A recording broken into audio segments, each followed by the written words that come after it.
police undercoverage from Mexico. I'm doing this presentation for Casa de Mexico. We are presenting today the Day of the Dead. As you see behind me, we have a painting by a Mexican painter of some skeletons versus a mariachi. We also have two mojigangas that are girls, and their skeletons dressed up. And yeah, one of them has a hat because I could wear a hat. I don't have to be a guy to wear a hat. You know, Mexican hats are for all of us to wear. If you go to a Mexican restaurant and have your birthday, you can wear a hat.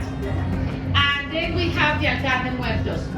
This celebration took place in the beginning of November 1st and 2nd, where we celebrate the Day of the Dead and all innocent children that died.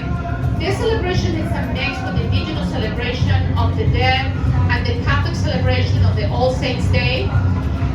It got mixed together because Spanish people came to Mexico, and with indigenous celebrations and beliefs, they decided it was best to mix them. And that's what Mexico is all about.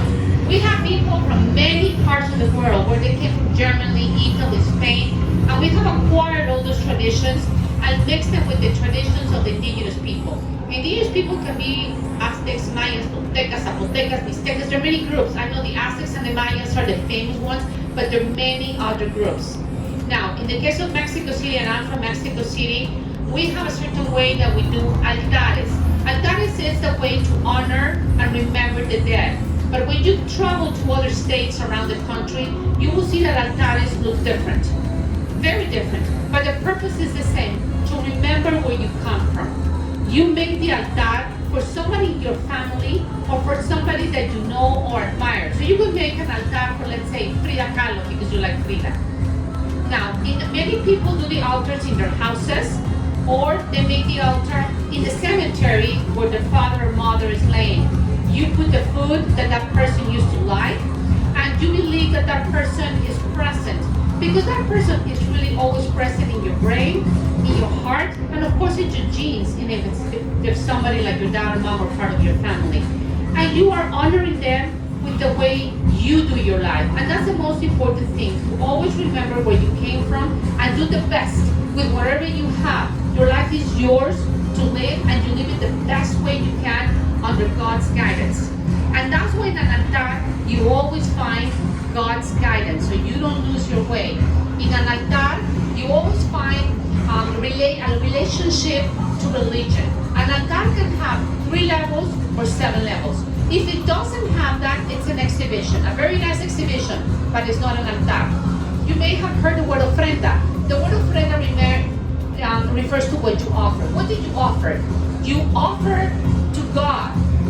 You offer your prayer to God, and you offer the food that you're serving to the person who used to love that food and is now dead. So that's why you may have heard the word ofrenda. Now, in an altar, which in English it sounds like altar, like an altar to God, but not in Spanish. So maybe it should have a different word, because the only person who we believe in and who we worship is God.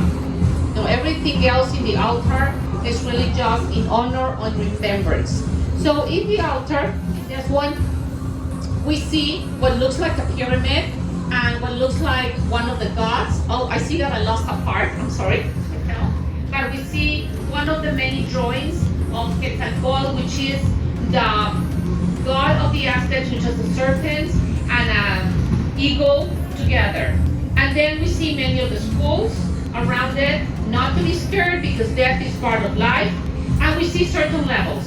In the first level, and this altar has 3 levels, we see the cross and the arch of flowers that are always present in the first level. In the second level, we have the picture of the person that died. In this case, we have Laquita and a friend of hers, Sylvia. Laquita was president of Casa de Mexico up to 3 years ago when she died. And her friend Sylvia was a very good friend of hers and part of Casa de Mexico and of Tertulia Cuatro Gatos.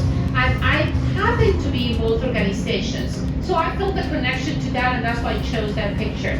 And in the third level, we have the elements. Remember, this came from indigenous people, Indians, all over the United States, Mexico, Central America, and South America, because all the American continents were always very close to nature.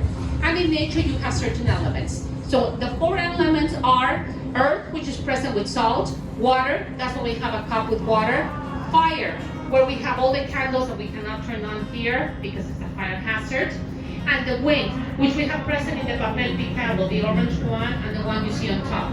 We have the color orange because there's a flower that we use in Mexico for atares, and because of that flower and the color that it has, the orange color is called cempasúchil. Because of the orange color, we put orange.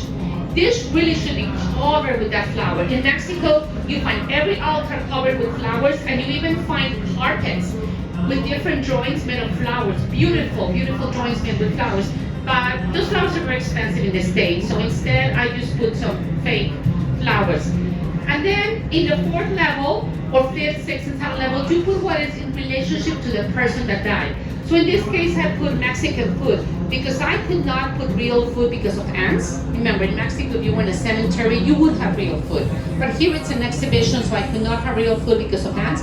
So I put grains that do not get ants, and I put some bottles, and carrots. So you see that that is the food that the person used to like. And that's why I have the flowers in orange for the cempasúchil and in purple, because purple represents royalty and death. So that's why we have the color of purple and black. And we have pink because that represents women, and blanquita is a woman, it's a girl.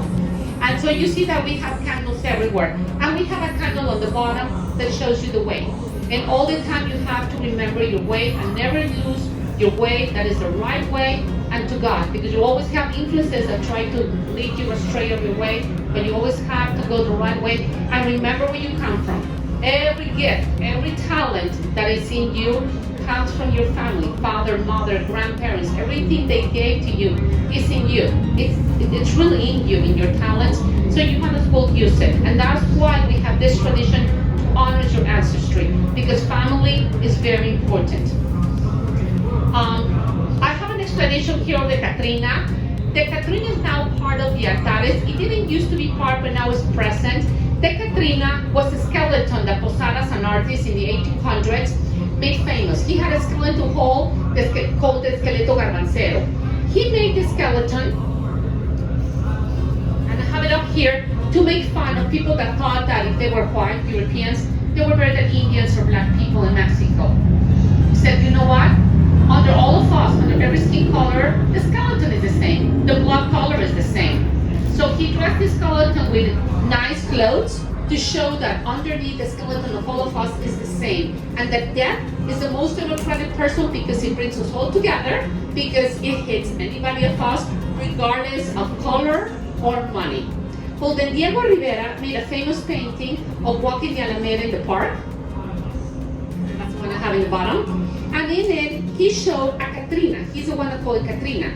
And he dressed her up beautifully with nice clothes. And she's walking around all of them, but nobody looks scared because death is part of life. Death treats us all the same. And that's what he tried to show.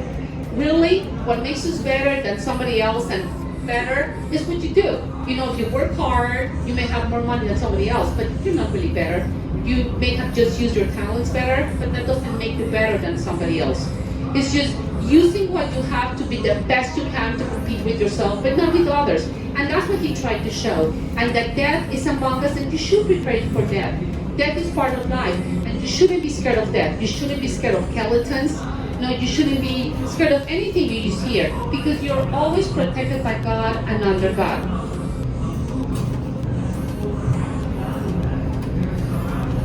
Another important part of an altar besides the cross is the Virgin of Guadalupe, who we celebrate on December 12th, when she appeared to Mexican people in the 1500s. The Virgin of Guadalupe is very popular in Mexico as culture, not only as religion, because she brought us together. One of her hands is brown and the other hand is white. I have another painting over there where you can appreciate that.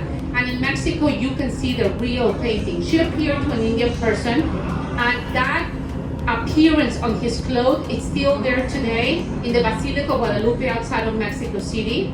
And what her message was, come together. Not brown, not white, not black, you're all Mexican. Come together. Just like in the States, we're all American. So yes, I know that you can be be white, brown, or black because you look like your parents, you had to come from somewhere. But we have to be united as Americans. Well, in Mexico, we're united as Mexicans. That was her message. And also where she appeared, there used to be sacrifices. So she came here to stop the sacrifices. And she's our mother, because Indian people in that region, the Aztecs, believe in the goddess of fertility. She was the mother of life. So Virgin Mary came to take that place. She is her mother, she's the mother of life. So remember, we believe in one God. We don't pray to the Virgin. It's just she's her mother, and she's the mother of Jesus, so she must be special. And again, her message is to bring us together. So that's the Virgin of Guadalupe. Her party or her feast is in December 12th because we celebrate saints, your Saints' Day. So the day of the Guadalupes is on December 12th.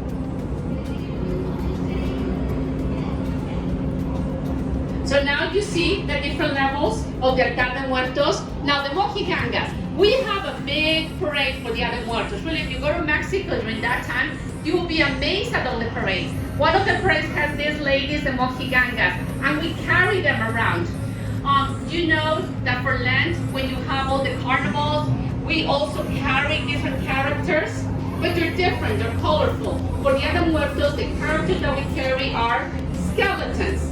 So they're carried around in parades. Here we have them as an exhibit, but they are carried around, and as you see, they're skeletons, but we're not afraid of them. In Mexico, you can even find the dentist, or the lawyer, or the school teacher with all the little students, everybody made of a skeleton. I even had a little thing that opened, you know, the box with a little dead person inside. It's just to teach us not to be scared of death. Again, death is part of life.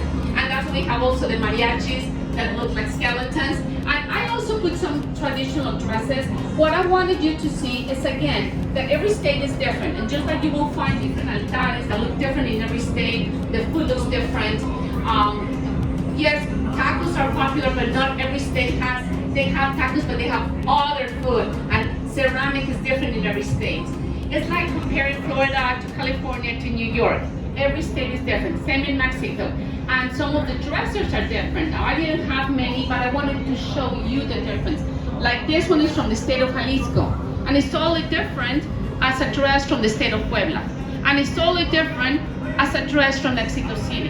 Now, we have 32 states, so imagine there are many, many different dresses, different types of music, but it's all good and all happy. In Mexico, we believe in being happy, in making a fiesta out of everything. That's why, see, that is even a party. We celebrate it because we believe that we're here to be happy. We have a right to be happy, and that our house is your house. So we always invite you to be with us and to celebrate with us. And we thank you for opening your hearts and opening your hearts to us to celebrate together. Thank you for being here. I hope that you enjoy this and you understand this a little better, that this is not Halloween, this is not scary. It's just a tradition like other traditions from other persons that have come to the United States before us that we want to share with you. Thank you so much for being here.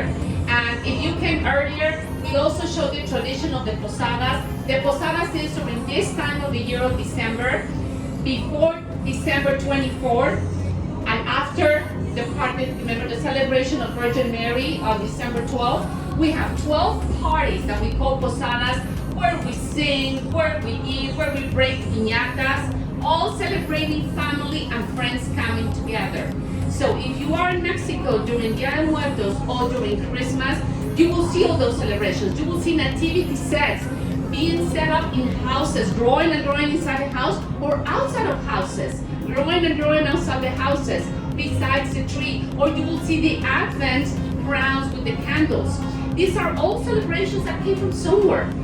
I know that gift giving is from Italy, or the Advent calendar is German. You know, the Nativity set is Spanish and French. And that shows you that our ancestry in Mexico comes from many places. I would say that almost like the United States, that we look like everybody. You know, we don't have a stereotype in our look. You look like your parents. Because wherever you came from, when you're born in Mexico, you're Mexican. Just like here in the United States, if you're born here, you're American. Same in Mexico, but your family could have come from everywhere. And because we truly believe that mi casa es su casa, even though the country is in the majority Catholic, we have a big Jewish community, a big Muslim community because we truly believe that we're all here and we can be together. And that's why we're here in Fusion Fest, because we believe that we all together are a big family, human race. Thank you so much again for coming here. Keep enjoying, and if you want to know more about the traditions of Mexico, you can find casademexicoorlando.org in Facebook, and you can find more explanations of different traditions that we have in Mexico. Sadly, because of the pandemic, we cannot have the traditions right now celebrated in person. Most of them are being virtual. This is really an exception that we were able to be here talking to you, but we still explain and try to celebrate virtually all these different traditions in Mexico. Thank you again. Gracias.